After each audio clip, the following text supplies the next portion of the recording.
மாநிலங்களில் உள்ள தேசிய நெடுஞ்சாலைகளில் சுங்க கட்டணம் வசூலிக்க தடை விதிக்க என கோரிய பொதுநல மனு தற்பொழுது தேசிய நெடுஞ்சாலைத்துறை இயக்குநர் பதில் மனு தாக்கல் செய்ய உயர்நீதிமன்ற மதுரை கிளை உத்தரவு பிறப்பித்துள்ளது.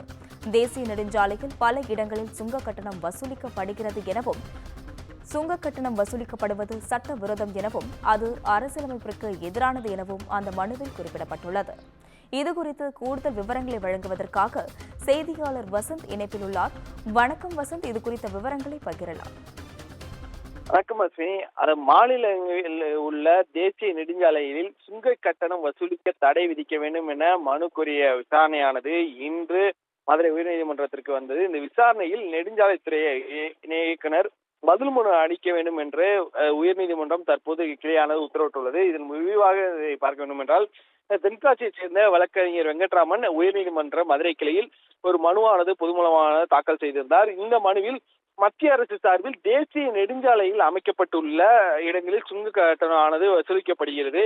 இவ்வாறு மாநிலங்களில் அமைக்கப்பட்டுள்ள தேசிய நெடுஞ்சாலையில் சுங்க கட்டணம் வசூலிப்பது சட்டவிரோதமாக அரசியல் அமைப்பிற்கு எதிராகவும் உள்ளது அப்படின்றத அவர் குறிப்பிட்டிருந்தார். மேலும் இந்த தேசிய நெடுஞ்சாலை மத்திய பட்டியலில் இடப்பட்டுள்ளது. இந்த சாலையில் பராமரிப்பாக ஏற்கனவே பல்வேறு வகையில் கட்டணமானது நம்மிடம் வசூலிக்கப்படுகிறது என்பதை அவர் குறிப்பிட்டிருந்தார். மேலும் இந்த தேசிய நெடுஞ்சாலையில் இருக்கக்கூடிய நெடுஞ்சாலைத்துறை சார்பில் சுங்க கட்டணம் வசூலிக்க தடை செய்ய வேண்டும் என்று அவர் மனுவில் கூறியிருந்தார்.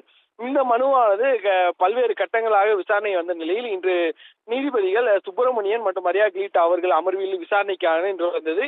அப்போது மனுதாரர் தேசிய நெடுஞ்சாலையில் சுங்க கட்டணம் வசூலிக்க மத்திய அரசுக்கு அதிகாரம் இல்லை என்று குறிப்பிட்டிருந்தார். அதே போல் மலேசியா, ஜெர்மனி உள்ளிட்ட நாடுகளில் தேசிய நெடுஞ்சாலையில் தொடங்கும் இடத்திற்கு முன்னதாகவே சுங்க கட்டணமானது வசூலிக்கப்படுகிறது. ஆனால் பல இடங்களில் சுங்க கட்டணமே வசூலிப்பதற்கு ஏற்படுவதில்லை என்று அவருக்கு அதில் குறிப்பிட்டிருந்தார். மேலும் இதில் முக்கியமாக மத்திய அரசு தரப்பில் உரிய விளக்கம் பெற தெரிவிக்க கால அவகாசம் கோரப்பட்டிருந்தது.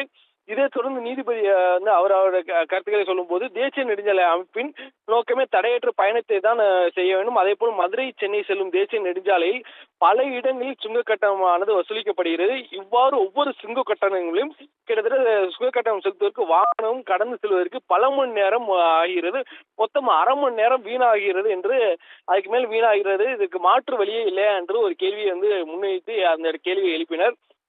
எனவே நீதிபதி எழுப்பிய கேள்விக்கு மனு குறித்து தேசிய நெடுஞ்சாலைத்துறை இயக்குனர் பதில் மனு தாக்கல் செய்ய வேண்டும் என்று உத்தரவான விசாரணை சொல்லப்பட்டுள்ளது. இந்த விசாரணைக்கு அடுத்த விசாரணையால் ஜூலை முதல் வாரத்தில் ஒத்திவைக்கப்பட்டுள்ள உத்தரவிடப்பட்டது. மேலும் இந்த வழக்கானது தமிழ்நாடு அளவில் சுங்க கட்டணத்தை பார்க்க வேண்டும். அந்த தமிழ்நாட்டு அளவில் அந்த சுங்க கட்டணத்துக்கான வழிமுறைகள் வழிவகுக்கும். இதற்கான சுங்க கட்டணம் எவ்வாறு பெற வேண்டும், மத்திய அரசில் அவர்கள் சொல்லக்கூடிய கட்டளைகள் என்ற உள்ளிட்ட பல்வேறு வழக்குகள் இந்த தீர்ப்பின் முடிவில் தெரிய வரும். இந்த ஜூலை மாதம் அடுத்த விசாரணையானது வர உள்ளது. அப்போது அடுத்த விசாரணையின் போது அவர்களுடைய அறிக்கைகள் சமர்ப்பிக்கப்பட வேண்டும் என்று குறிப்பிடப்பட்டுள்ளது.